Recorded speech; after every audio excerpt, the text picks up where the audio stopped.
Greetings from Castle Goring, from Mickey, Aurora, and from me. Before I plunge in, my son has asked me to make an announcement. He says that he is getting a line of female cut t-shirts in. So if anybody wishes to order them, he says, I'm to let you know you can order them and the order will be fulfilled. I think they're sort of basically the same thing as the male ones, except with a female cut. So, I could be slightly wrong. I'm sorry. Oh, I'm not 100% sure. So, having said that, I'm going to plunge in with what Anna Moore has to say. Lady C, Tom Sykes has just done a fascinating article in the Daily Beast about the King and Queen bursting into tears at the VJ celebrations when 105-year-old Captain Yavar Abbas of the 11th Sikh Regiment of the 14th Army broke off from reading his war diary to say, I make no apology for briefly going off script to salute my brave king, who is here with his beloved queen, in spite of the fact that he is under treatment for cancer. Can you please look at the article and tell us what you think? The king's health is so important. Well, I did look at the article. I thought it was very well done.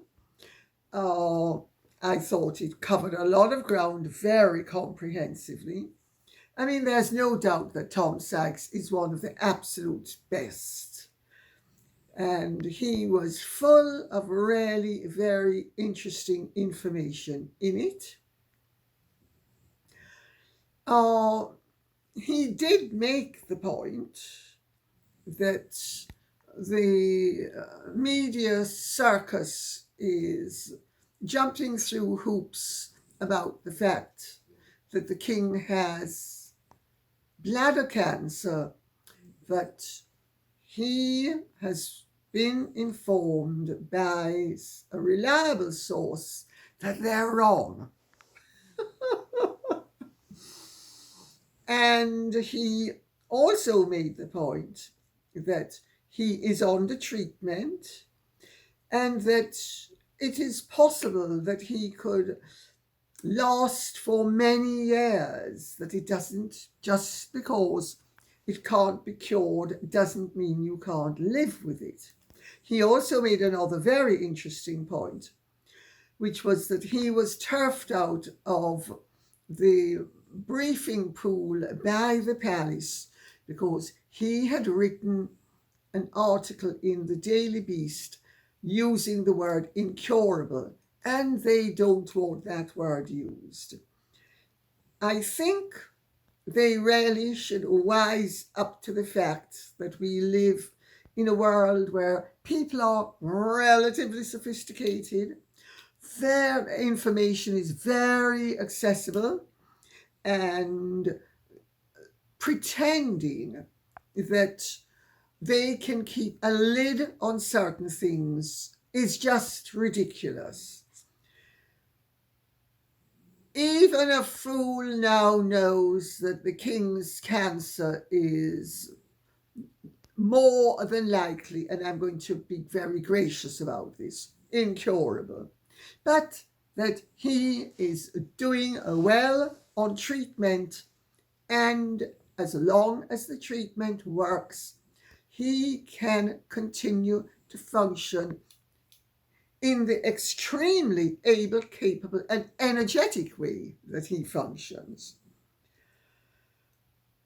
I think that the king and queen were reduced to tears because she's from a military family. Her father, Bruce Shand, was a stalwart military man. And he is also from a military background.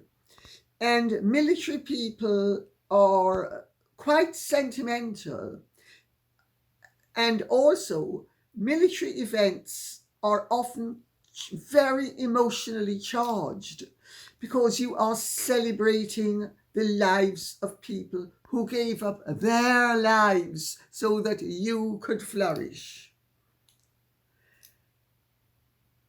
I think that Camilla simply was so moved that she started to cry.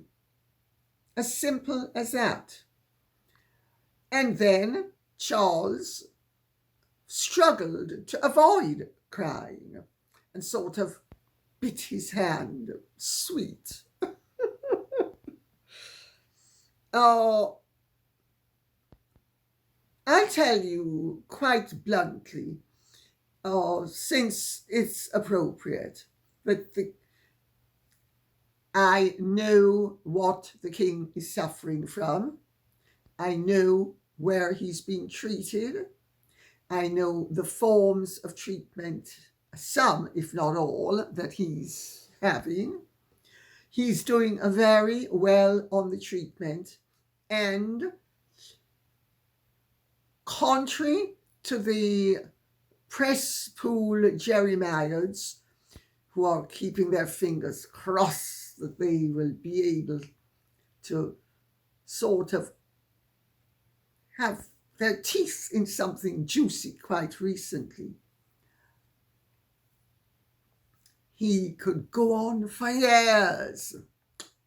Now take that and chew on it, some of you, who, not the viewers, some of the journalists whose names will remain unmentioned, but whom I know have been smoke and mirrors running around town saying, oh, it's this, oh, it's that. And one feeds off the, oh, do you know what her such and such said to such and such? And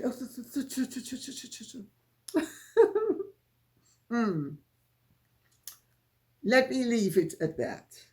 Marcia Saginaw says, if Prince Philip was instrumental in forcing the divorce of Andrew and Fergie, why didn't he put his foot down with his grandson, whom he knew was being consumed by a demon? I just don't understand. Prince Philip was 96 years old, and he had been battling ill health for years. And he had, if I remember correctly, recently stood down from royal duties. He intended to spend the rest of his life in peaceful contemplation and surrounded by agreeable and companionable friends and family, which he did. He knew his life was drawing to a close. He tried to deflect Harry away from marrying Meghan, basically pointing out to him that one does not marry that type of person. He put it slightly more elegant than that. He said, you step out with actresses, Harry. You don't marry them. In other words, please feel free to bonk. Just don't slip a wedding ring on her finger.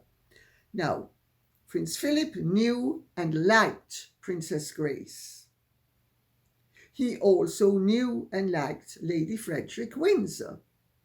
So he had nothing against actresses who were married into royalty and who, in Sophie Winkleman's case continued to work. He had nothing basically against actresses of a type. He certainly had a lot against actresses of another type. He tried. When the Queen tried to back him up, it's all there in my book, Meghan and Harry, the real story, persecutors or victims. Harry blew up, and neither of them was young enough or energetic enough to do anything except let Vesuvius spew its lava and let it trickle down the mountainside. And if it ended up burning Harry, they had tried their best. The fact that had he been 10 years younger, he would have been more vigorous in his opposition, simply means that the timing was bad from the royal family's point of view, if you look at it from that point of view.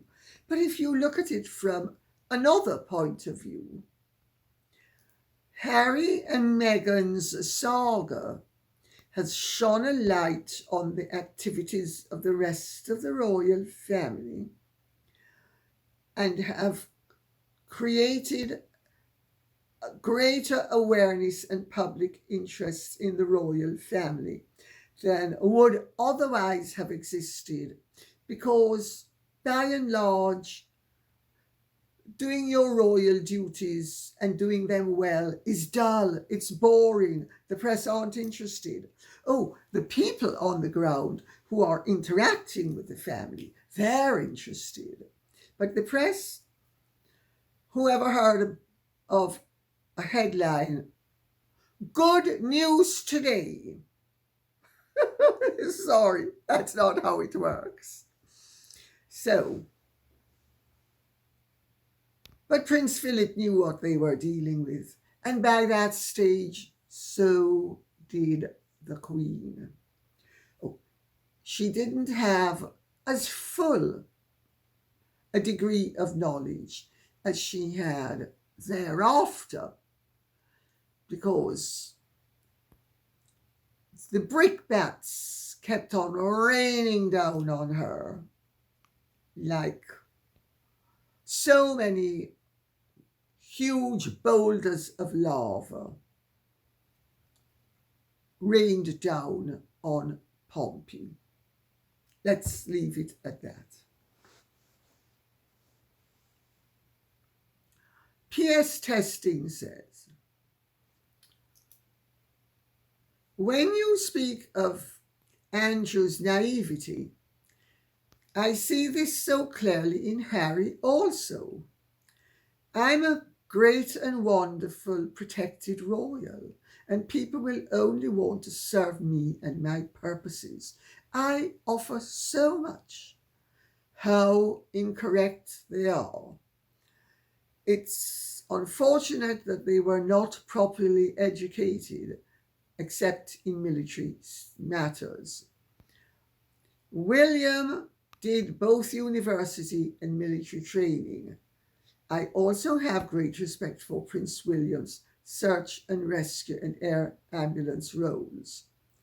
Those are nothing to snare at and were admirable and courageous roles. Well, your observation about Angie's naivety and Harry's is absolutely spot on. I don't think people realize how distanced from everyday life reigning royals usually are, especially the British. I really don't think people realize it. I think it's really difficult for people to grasp because it is such an alien world to people who relate to other people on a daily basis on a pretty equal and mundane footing. If you're very intelligent or just very sensible, you will get through being royal with minimal damage to your own standing and reputation. But if you are thick and if you are slightly chippy because A, you're royal, and B, you're just only ever going to be a prince and a duke, you're never going to be number one. And that often makes people chippy. It's called second son syndrome. I know it intimately. 3 of my main men were all second sons. One, a boyfriend before marriage, who's still a friend, and whose wife is a dear friend of mine. She's one of the most life-enhancing human beings that you will ever meet. Then there was Colin Campbell, who had the most dreadful second son complex. He didn't have a chip on his shoulder. He had a veritable factory of chips. And then afterwards, my great love, James Buchanan Jardine, he was also a second son. Ian, the boyfriend before marriage, and James, the boyfriend after marriage, coped very well with being second sons. Of course, there always are issues. You know, the first son gets everything and the second son gets practically nothing. I mean, if practically nothing in certain circles can be quite a lot, but compared to what the first son gets, it's nothing. And I think you'd have to be inhuman as well as inhumane to not at times think, well, here I am worrying over a few £1,000 when they're worrying over millions. So I understand that part of it. What I find perplexing is how some people are truly eaten up with envy. Now, Andrew is not eaten up with envy. Harry is eaten up with envy. Colin Campbell was eaten up with envy. Often, the first son is envious of the second son as well. For instance, I'll use, since they're both dead, my brother-in-law, sorry, my ex-husband isn't dead. Sorry.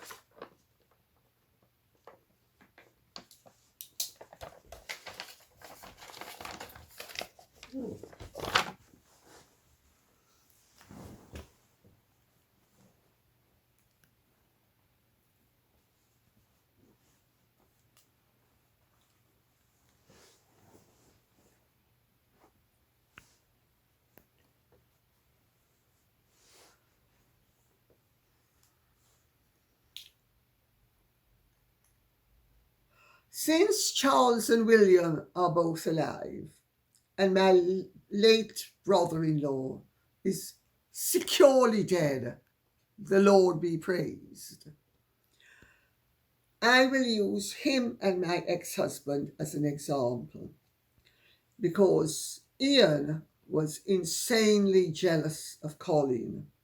Colin was a good 6 inches taller than he was. Colin's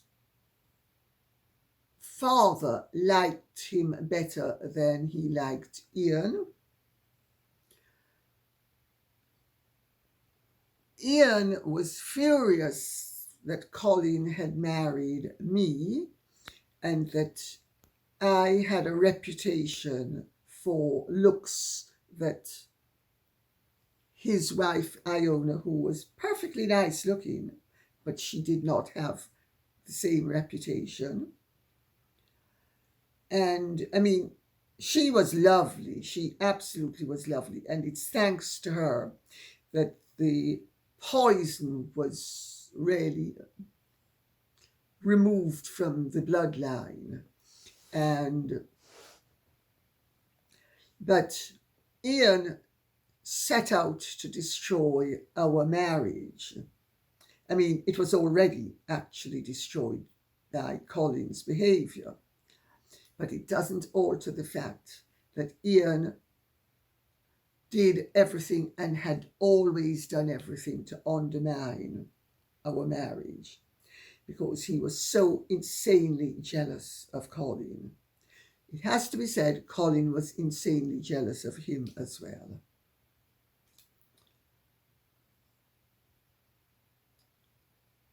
The naivety, though, that many of these people suffer from is due to the fact that they are often spared the consequences of their actions. And when they are not spared the consequences of their actions, they are usually ill-prepared with coping abilities that would see them through to actual enlightenment. Now, sometimes that's just stupidity, but other times it's, quite frankly, generations of privilege having distorted perceptions to the extent that these people are out of touch with reality, out of touch as human beings. Because no matter how great or grand you are always human, and it behooves you to get in touch with your human side and your human entity. And if you think that you are somehow walking on water or floating on air through life, which, it has to be said, a lot of these people do think, then you are begging for trouble. And there is no way forward until you accept yourself as a human being with all the imperfections that are inevitable as a result of being imperfect. I don't know if I'm explaining myself very clearly, because with great privilege often comes the awareness of great responsibility. But sometimes, even though they're aware of the fact that they should be responsible, they're not. I hope that answers the question.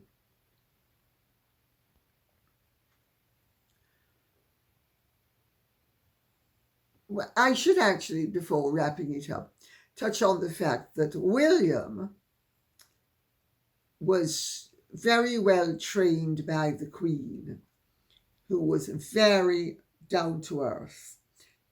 She wasn't soppily down to earth. She was just down to earth. He also has the intelligence. And what William has is not only a strong character, And he is a natural leader. What he also has that these other men that I'm speaking about have lacked is the awareness that he is flawed. On some level, the others all think they're perfect and they're better than they really are. Whether they think they're superior to anybody else is almost beside the point, because the point is that they think they are better than they really are. So they think they are better than themselves. Now that's a lifelong struggle, because the connected part of you that's healthy and positive and demands growth is stifled. Very, very interesting concept, I think. Holly Egger says, Lady C has a heart and a great mind. She sees the good in people at the same time as the bad and accepts reality. I have read that out because she might be being a little bit kind in saying I have a great mind. I don't know that I have a great mind, but I'm glad she thinks I have a great mind. I certainly have a good mind, and I do have a heart. And I agree, basically, that she's got my portrait down pat, because I do see the good in people as well as the bad, and I accept reality, which, it has to be said, not everybody does, which is fine. Each of us has our own path in life to travel upon. But I've read that out because of the quite extraordinary compliments and, quite frankly, insults that have hit the page, because when I interviewed Andrew Lownie on Thursday, not everybody actually, well, I'm going to actually read out what one or two people have said, and let's leave it at that. Polo Pony says, the obvious question that springs to mind, if Andrew was such an ineffective loose cannon almost from the start, is why the government allowed this situation to continue. Now, this is a really good question, and I'm interposing it with what comes next, as you will see in a minute. It was a Labour government who had no particular respect for the monarchy, and this was the same administration which had no problem telling the Queen that she was going to lose the royal yacht whether she liked it or not, which actually was an extremely effective trade promoting tool. So why did they not simply say that Andrew was not proving effective and get rid of him? The Queen had no power to make the government keep him in the trade envoy role if they didn't want him there. So who in the corridors of power allowed this extremely unsatisfactory and highly damaging situation to continue, and why? Could it possibly have been because more people than just Andrew were also profiting from what he was doing, bearing in mind the MP's expenses scandal of 2009? Brilliant question. Nobody has asked it before, It certainly didn't occur to me. Thank you so much, Polo Pony. So now to address it. Why didn't the Labour government act when they discovered that some people thought that Andrew was not working out? Let's remember the Tory governments are notorious for hanky-panky. Labour governments successively have been notorious for financial and commercial corruption. That's right. Could nests have been feathered behind the scenes? I don't think that the British deep state is quite as materialistic as the American deep state. I mean, not even the deep state, the overt government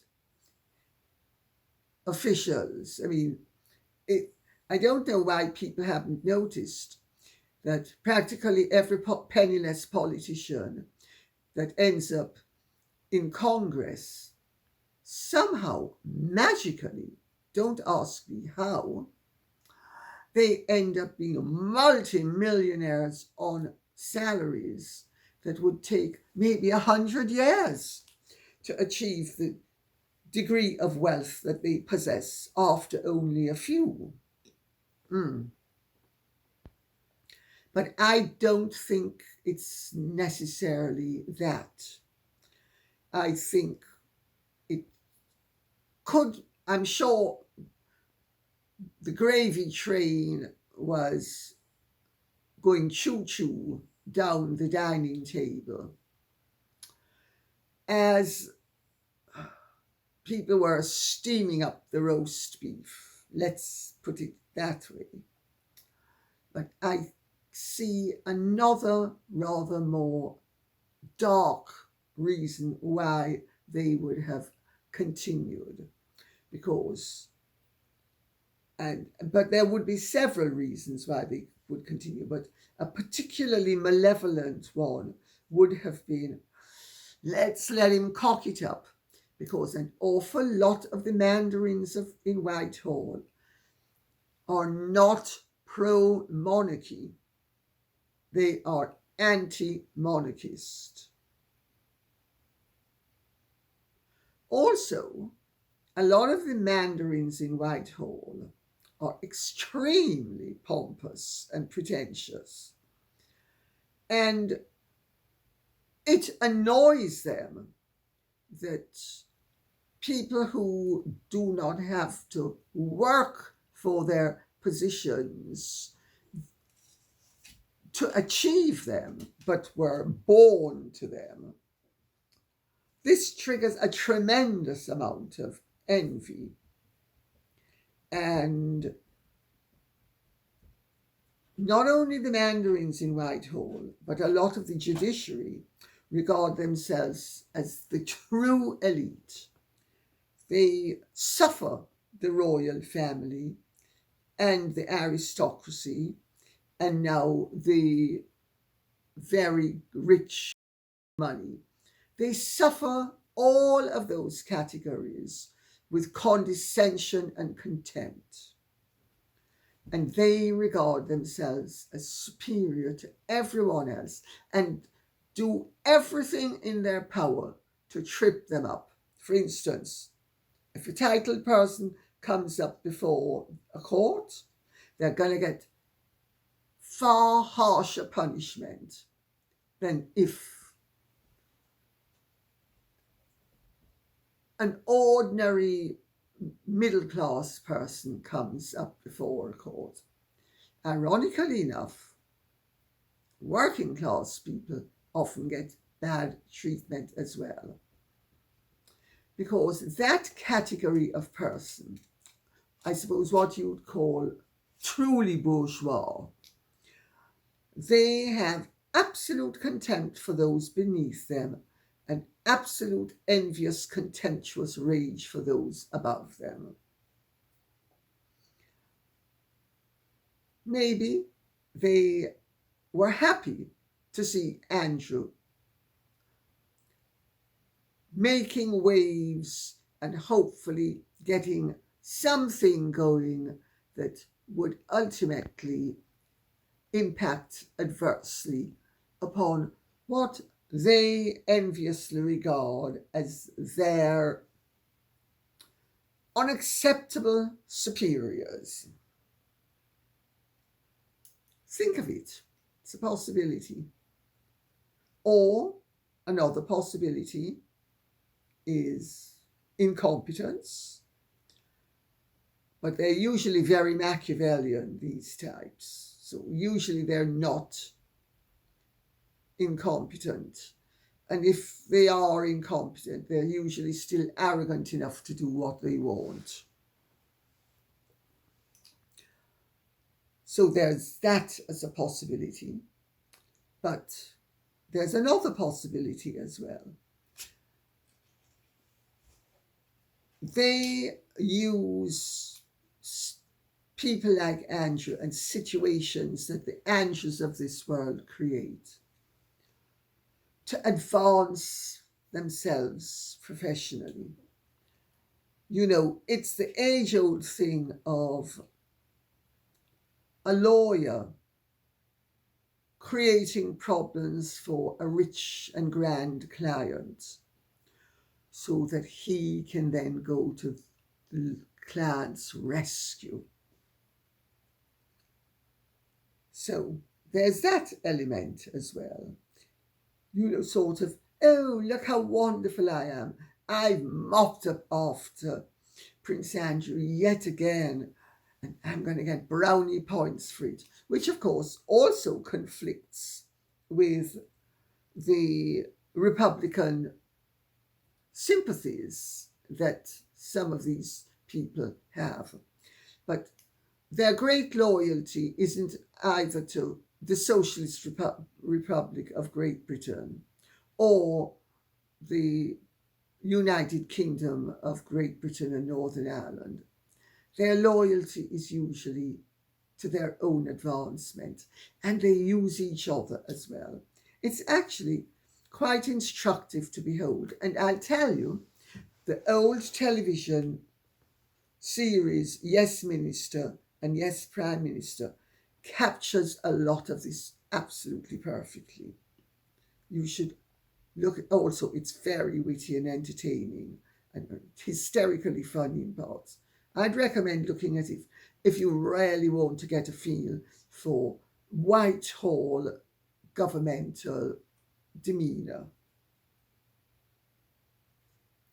Fair Dinkum says, when interviewed by the committee recently, in amongst the evidence, Ghislaine Maxwell exonerated Prince Andrew from any wrongdoing, especially with Virginia. Thanks for that. I know an awful lot of people have been very misled, and they believe what they have been fed. I will leave it at that for the moment, beyond saying that just because I don't say everything doesn't mean I particularly like someone, or I'm covering up for them, or I'm trying to exonerate them when I know they're guilty. I wouldn't be exonerating people when I knew they were guilty under any circumstances. And one or two of the rather ridiculous, and I suppose one could say offensive, not that quite frankly I can stretch to being offended, they're so ridiculous, that somehow I am in the pay of the royal family. You obviously have no idea of what the royal family is like, because I can tell you something. They're not dispensing largesse even to each other. Why would they be dispensing it to me? They marry money wherever possible. They don't give away theirs. That's why they have managed to keep themselves where they are and to retain the degree of wealth that they have. So I make that point for what it's worth. There is no doubt in my mind of what I have been told from people in the know, that Prince Andrew never slept with Virginia Giuffre. Now, I know an awful lot of people have read it so many times that they, even though 9 times out of 10, those are the very people who will say, you can't believe a word that you read in the newspapers, then they choose to believe it. Which is all very good and well if they want to believe it. But they should consider for a moment, would I be taking such a firm stand on a very unpopular matter unless I genuinely believed that I had superior knowledge to that which is purveyed by the mainstream media and the ignoramuses, when they're not being vicious liars and inventing stories to advance their careers and recklessly have the most awful disregard for the consequences to anybody except themselves.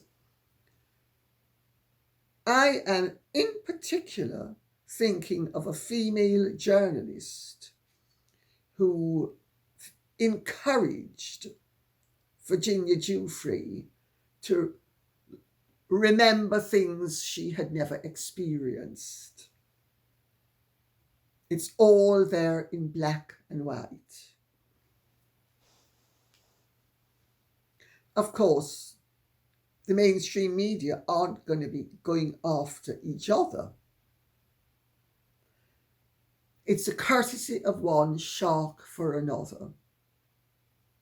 But who wants to believe that the sun rises in the west and sets in the east is absolutely at liberty to do so. I simply choose to go with what I know to be a fact. So let me leave it at that for the moment. But Ghislaine Maxwell has exonerated Prince Andrew. Good. It's a start, but it's only a start, because Prince Andrew has been well and truly buried in a sea of feces, most of which shot from David Boys and the Democrats to advance Hillary Clinton's run for the presidency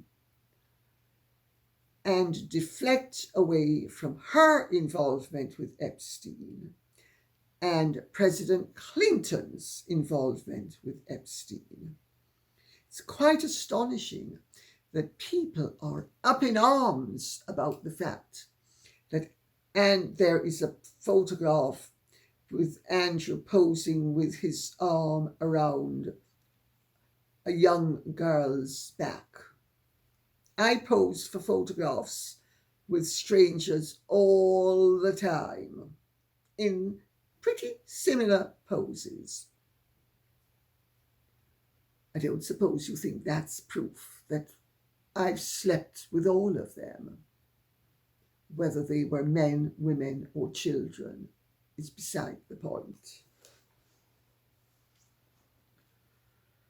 Sassy Saw says, so refreshing to see the total respect Andrew Lownie and Lady C have for each other. Even their difference of opinions is respectfully debated. And I'm going to read out two others of the same kind because with a purpose. Nicola Jackman says, which is how it should be. People are far too shouty today and unwilling to learn from others' points of view. And Marilyn Kavanagh says, very interesting conversation, how to disagree civilly. The Andrew Lownie interview has been quite an experience. He actually thought it was a very good interview. I thought he asked me too many questions because I was there to interview him, not him interview me. But he was happy with it, and I really was delighted to do anything that I could to assist a chum and colleague who happens to be my literary agent. But we don't agree on everything, and we never agreed on everything. And it hasn't stopped us from having a good and positive and respectful relationship, which, as Sassy Saw, Nicola Jackman and Marilyn Kavanagh have pointed out, amongst many others incidentally, is the way it should be. I think it's the way it should be too. I'd much rather have civilized and intelligent discourse, an exchange of ideas and beliefs done in a pleasant manner than having the Naga Mucchettis and Philip Schofields of this world jumping down my throat. And I'm certainly not going to be jumping down anybody's throat. I wasn't brought up to be a swine, and I don't proceed to start at this stage in my life. Although I know it's often nowadays regarded as desirable and exciting, I think it's just rude and, quite frankly, unintelligent. Susan Scherer says, the only Lady C video I could not finish, treating the Yorks as though they are above reproach and lovely people.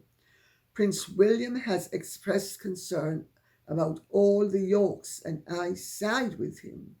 And Rosemary Marlis-Hellings rebuts that observation. And this, by the way, dynamic played out quite a lot if you look at the comments. She observes, she didn't. You missed a great deal of tactfully given information. Thank you, Rosemary Marlis-Hellings.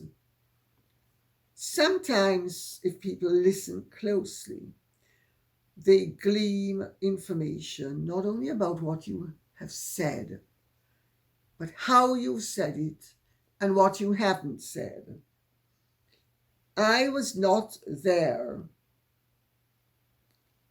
to give basically my opinions. I was there to speak to Andrew about his book and hopefully help him to flog a few copies, which I think is what chums do with each other's work.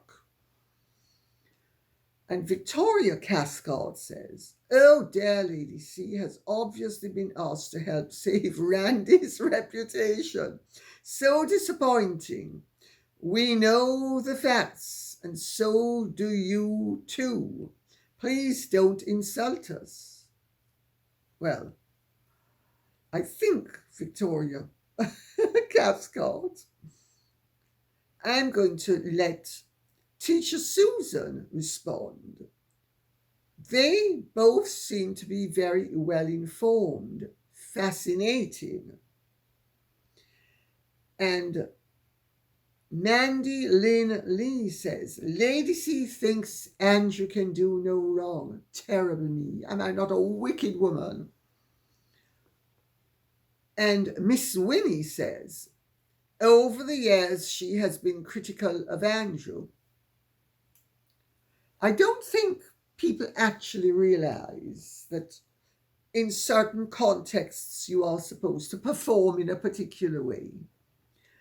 And I also, if I am addressing a particular issue, I'm sorry, I'm not bringing in the kitchen sink and the rotten vegetables and the botulism tainted broccoli just because it's going to spice things up and dramatize things and add to the whole sensation. I'm not a sensationalist, and I don't actually ever intend to be one. I think sensationalists are crass, crude vulgarians, and quite frankly, I wouldn't want to be one. I've known too many sensationalists in my day, one of whom was actually my mother. So I have very strong feelings about sensationalists hijacking subjects for their own gratification. Now, it's another matter altogether if people genuinely believe something. And people are entitled to believe what they want and to disagree with me. But I do think it is a bit much to actually think that because I am interviewing somebody about his book and I am giving him a platform to present his book, and I'm trying to help him to present his book in as positive a light as possible, that I am going to be diverting myself away from the subject at hand. And I wasn't there to criticize either Andrew or Sarah. And quite frankly, Andrew Lownie does it quite ably without any assistance from me. And I also don't like to beat people up when everybody else is beating them up. I was bullied for many years, and I cannot abide the mob rule mentality of everybody getting together and like savages, going after someone. Sorry. It's not my style, and it's never been, and it's never going to be. But that doesn't mean that people can't disagree with me. And it also doesn't mean that because I'm not criticizing somebody in the present, because criticism plays no valid part, I should say, in the matter at hand, that I should be criticized for not criticizing them when I have previously. And I have always made it clear that I have very mixed feelings about both the Duke and Duchess of York. And just because I didn't articulate it 60,000 times in the interview doesn't change the fact that if I stood by it previously, I'm obviously going to stand by it in the present.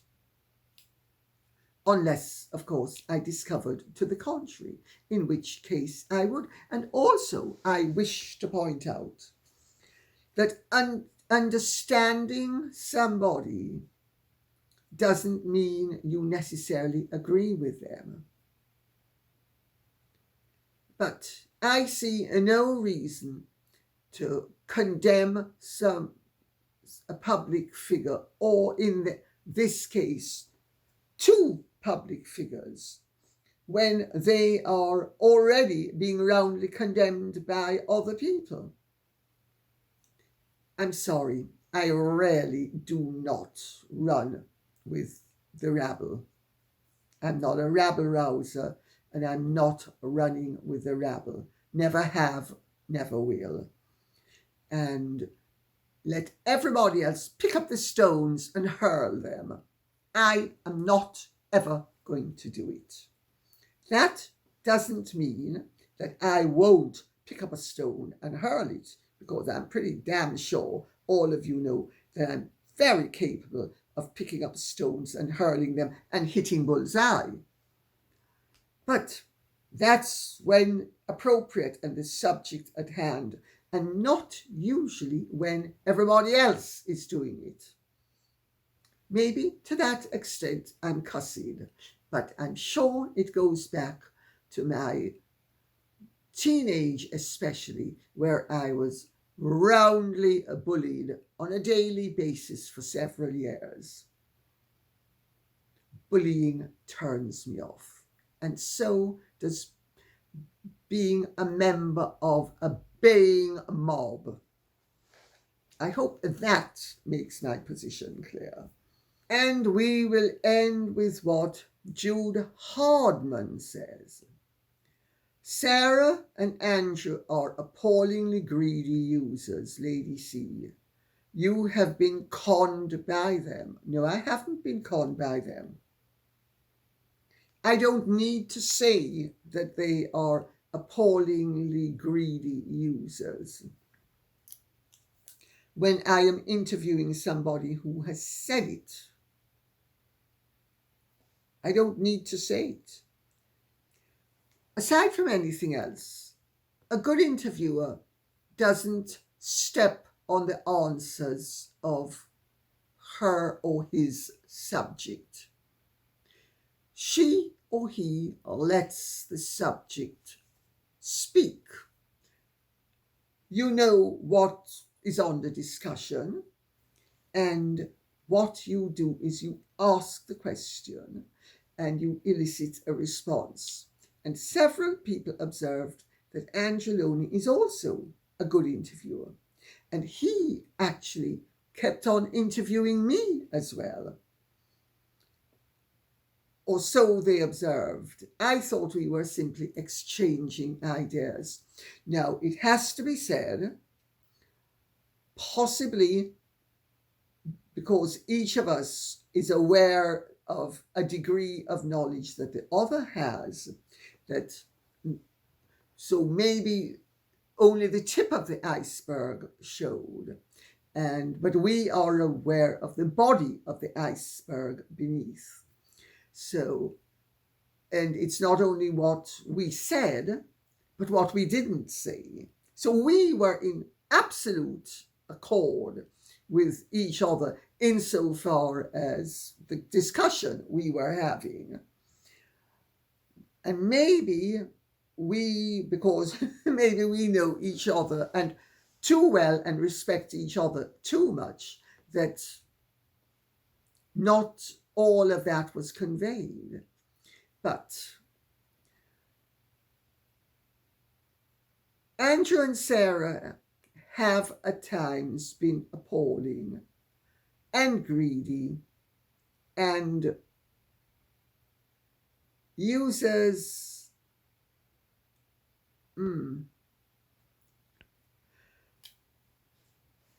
She certainly has been a user. Has he been? I'd have to think about that one. I'm not sure that user is the right description for Andrew. But certainly, both of them have behaved appallingly at times, and both of them are greedy. But have I been conned by them? You've clearly not listened to what I have said. Just because I will state that, to use an example, just because I will state that Adolf Hitler was highly musical, had excellent taste in music, was very knowledgeable about music, and loved his dog Blondie. When we are speaking about music and dog loving, doesn't mean that I agree with anything that Adolf Hitler did in terms of the bad things he did. Okay, let's put it like that. However, if we're speaking about his love of Wagner and his relationship with Winifred Wagner and Bayreuth and his, as I said, indisputable love of music, or we're speaking about his abilities, such as they were as a painter, because Hitler started life as an artist. And we are not touching upon any of the dreadful things that he did.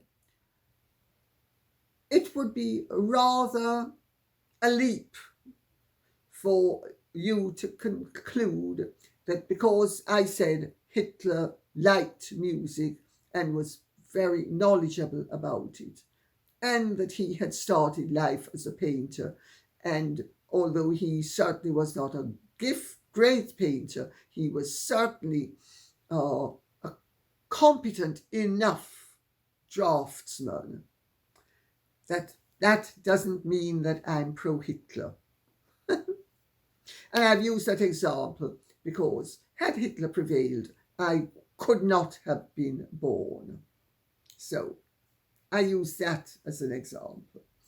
And I hope I have cleared up, at least to an extent, because I have no doubt that some of the people who made detrimental comments, which were very heartfelt, and I'm not decrying that, and if you're heartfelt and you disagree, fine. But where I do draw the line is to say that I am defending somebody when I'm not doing anything of the kind. When I'm squeezing oranges to make orange juice, please don't bring pumpkins for me to make pumpkin soup. There's only one pot at a time. So let's leave it at that. And I see that Andrew generates an awful lot of hostility. And that's also, quite frankly, why I am prepared to stand up for what I know to be fair where he is concerned. Even though, as I have said repeatedly, I'm not a friend of the man. I've only met him a handful of times, and I was not particularly moved by him. That doesn't mean that I am not mindful of the fact that when an injustice has been done, and I know of it, that I shouldn't do what I can to rectify it.